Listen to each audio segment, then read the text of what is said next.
चलो, तो हम शुरू करेंगे एक बिजनेस स्टडीज चैप्टर 1। कल हमने थोड़ा बहुत देखा था, आज हम शुरुआत करते हैं नई चीज से जिसका नाम है इंडिजीनियस बैंकिंग सिस्टम। इंडिजेनस का मतलब होता है स्वदेशी, स्वदेशी यानी अपने देश का। ठीक, तो इनका क्या कहना है कि हमारे देश का बैंकिंग सिस्टम कैसा। In the beginning of civilisation, देखो बेटा, पहले आदमी ऐसे ही घूमता था, है ना, कोई जिसके पास जो होता था वो एक दूसरे को दे दिया, एक दूसरे के काम आना, यही चल रहा था, है ना। समाज सेवा का ही काम चलता था, कोई ऐसा पैसे ऐसे का कोई था नहीं, कुछ लफड़ा, है ना, ज्यादा। लेकिन धीरे धीरे जब सिविलाइजेशन हुआ, मतलब लोग जानने लगे, समझदार होने लगे, पैसे की जरूरत पड़ने लगी, रहन सहन बदला उनका, थोड़ा सा मतलब अपने आप को ज्ञानी समझने लग गए, तो धीरे धीरे क्या हुआ, कुछ चीजों की जरूरतें शुरू हुई, है ना। जो जरूरतें शुरू हुई वहां पर क्या हुआ, चीजों की अदला बदली के लिए बार्टर सिस्टम को रिप्लेस किया गया। बार्टर सिस्टम क्या था, एक्सचेंज का, गुड्स के बदले गुड्स, सामान के बदले सामान, है ना। लेकिन धीरे धीरे जब एक कॉमन यूनिट आई मेजरमेंट की, है ना, कॉमन यूनिट मेजरमेंट की का क्या मतलब, पैसा है ना, मनी आई। तो जब मनी आई तो उसका हिसाब किताब रखना शुरू हुआ, तो उसके हिसाब किताब के लिए एक ऐसा प्लेटफॉर्म चाहिए था जो लोगों को मॉनेटरी सिस्टम को देश में चला सके, मेंटेन कर सके। तो उसके लिए क्या हुआ, समझने के लिए पढ़ते हैं। In the beginning of civilisation human needs were simple and limited. जब शुरुआत हुई थी तो बहुत सिंपल काम था। The primitive world's trade was carried out according to the barter system। शुरुआत में कैसा चलता था, है ना, बेसिक जो था वो बार्टर सिस्टम पे चलता था, in which people used to exchange goods with each other to satisfy their wants. ठीक है, for example when a farmer gives wheat and gets cloth from the weaver in the return. बुनकर, जो व्यक्ति कपड़े बुनता था, चरखा चलाता था, उसको खाने की जरूरत होती थी, और जो व्यक्ति खाना उगाता था यानी किसान, उसको कपड़े की जरूरत होती थी, तो अनाज दे देता था और कपड़े ले लेता था, काम करना, शुरुआती दौर पे, है ना। लेकिन धीरे धीरे जब ज्ञान की दुकान हो गए लोग, तो फिर क्या हुआ, एज इकोनॉमिक लाइफ प्रोग्रेस्ड, आर्थिक जीवन जब आगे बढ़ा, है ना, metals began to supplement other commodities as money. Metals, metal यानी धातुएं, सोना चांदी हीरे जवाहरात, जब ये चलन में आना शुरू हुए तो क्या हो गया बेटा, कमोडिटीज एज मनी, पैसे की तरह जब ये इस्तेमाल होने लग गए, because of its durability and divisibility, ये ड्यूरेबल थे और डिवाइडेबल थे। As money served as a medium of exchange, और मीडियम ऑफ एक्सचेंज की तरह यूज होने लग गए, यानी आपके पास ये धातुएं हैं, मेटल्स हैं, तो वो दे दो, और भले आपके पास कोई वैसा खाने पीने का आइटम नहीं तो भी कुछ ना कुछ आपको मिल जाता था। क्यों, क्योंकि मुद्रा की तरह काम करने लग गए थे, मनी की तरह काम करने लग गए थे metals. Introduction of metallic money and it's use accelerated economic activity, तो इन्होंने आर्थिक गतिविधियों को भी, इकोनॉमिक एक्टिविटीज को भी क्या बूस्ट अप दिया, ज्यादा तेजी से फैलना शुरू हो गई। Indigenous banking system played a prominent role in the lending money and financing domestic and foreign trade with currency and letter of credit। देखो समझो, जो स्वदेशी बैंकिंग सिस्टम था उसने क्या शुरू किया, लेंडिंग फैसिलिटी थी, उधार लेने देने का चलन बढ़ा, कि आप जैसे देखो, आपके पास पैसा नहीं तो आप बिजनेस कर सकते हो, नहीं कर सकते, लेकिन एक ऐसा ऑर्गेनाइजेशन जो आपको पैसे उधार दे दे और कहते कि हाँ यार बिजनेस कर लो, थोड़ा सा हमको एक्स्ट्रा दे देना बस, तो क्या बुराई है ना। तो जब ये सिस्टम आया तो इसने क्या किया, बिजनेस को बढ़ावा दिया। दूसरा इसमें देखो लिखा है letter of credit. Letter of credit यानी उधारी का सर्टिफिकेट। उधारी का सर्टिफिकेट देखो बेटा, विदेश से यदि तुम कोई चीज खरीदोगे तो ना तुम उसको जानते ना वो तुमको जानता, तो कैसे भरोसा करे तुम पे, तो बैंक लिख के देती है कि हम गारंटी लेते हैं कि बंदा आपका पेमेंट कर देगा, नहीं करेगा तो फिर हम करेंगे, तो लेटर ऑफ क्रेडिट होता है। ठीक है। With the development of banking, people began to deposit precious metals with lending the individuals functioning as banker or sets, and money became an instrument of supplying the manufacturers with a means of producing more goods. देखो जब से ये बैंकों का चलन हुआ, proper हुआ, तो लोगों ने क्या पैसा डिपॉजिट करना शुरू कर दिया। जो बैंक में डिपॉजिट के रूप में वो रख देते थे मेटल्स या पैसा, वही बैंक क्या करती थी, लोगों को लोन के रूप में दे देती थी, और उनसे ब्याज लेकर के ये जो जमा करते थे, डिपॉजिट करते थे, इनको भी थोड़ा सा शेयर उस इंटरेस्ट में, उस इनकम में। धीरे धीरे ये चीज बढ़ने लग गई। इससे मदद क्या हुई, लोगों को जब फाइनेंस मिलने लग गया तो उन्होंने क्या मैन्युफैक्चरिंग एक्टिविटी बढ़ा दी, गुड्स के प्रोडक्शन को बढ़ा दिया, तो ज्यादा गुड्स अवेलेबल होने लग गए। बहुत अच्छी बात है, आपका स्वागत है।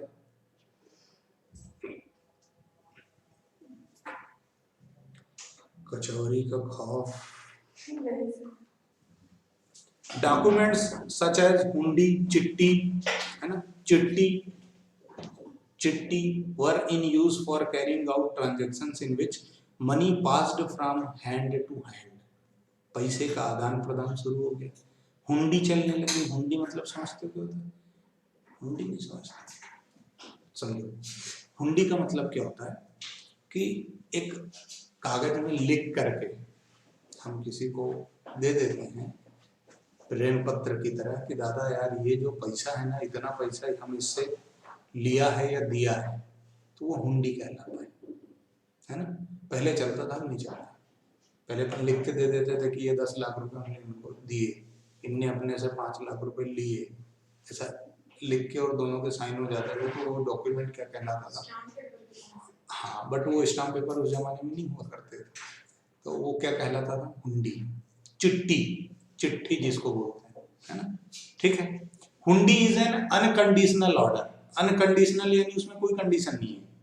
कंडीशन मतलब कि यार रात को 12 बजे शमशान घाट पे मिलोगे तो ही पेमेंट देंगे, नहीं तो नहीं देंगे।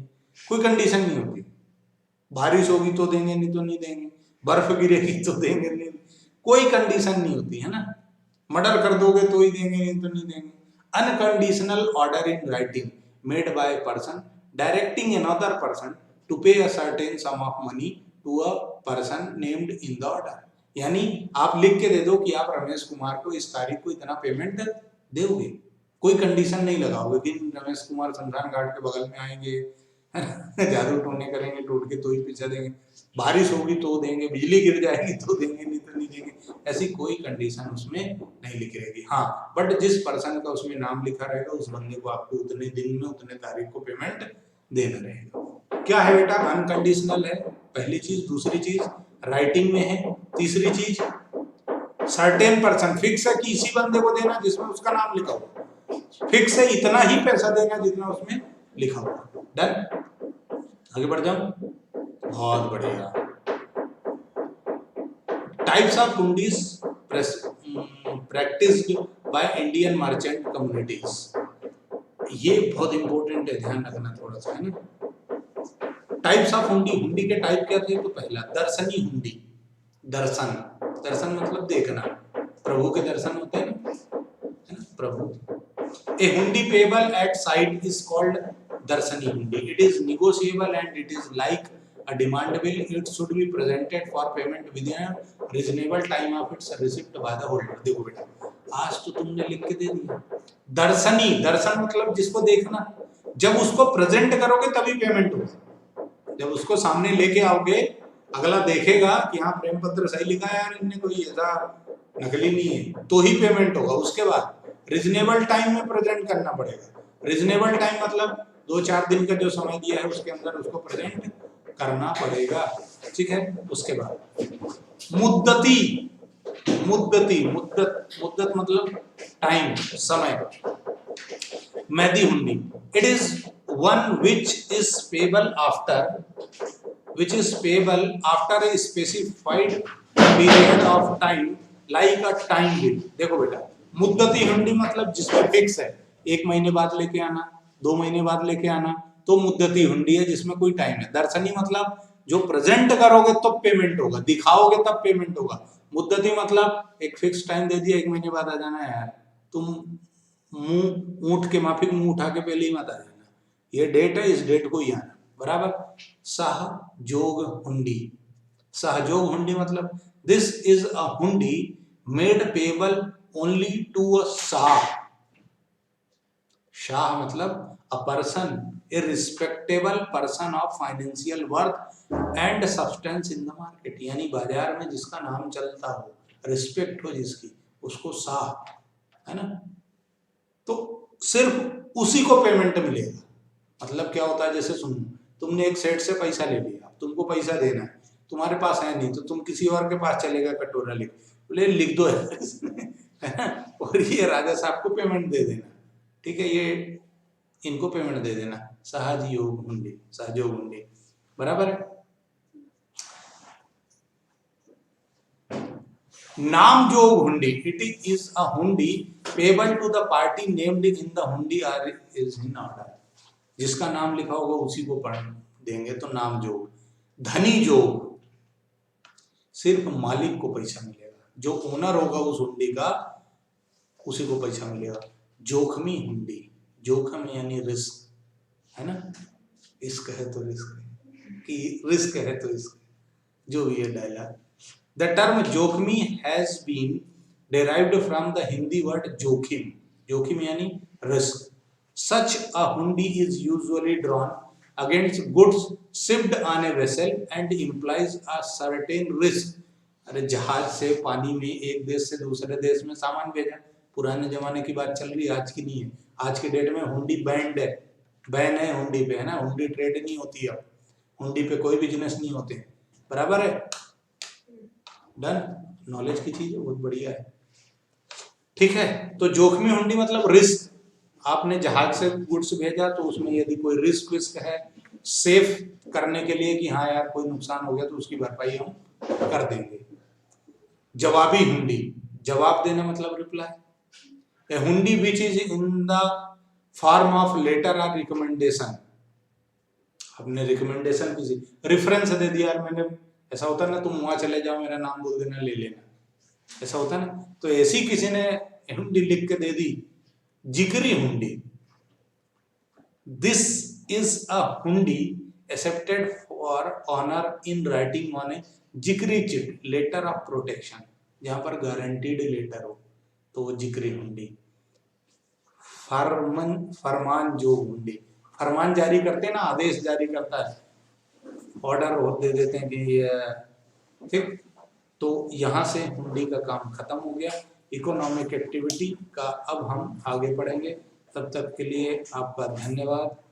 जब भी हम मिलेंगे तब पढ़ेंगे।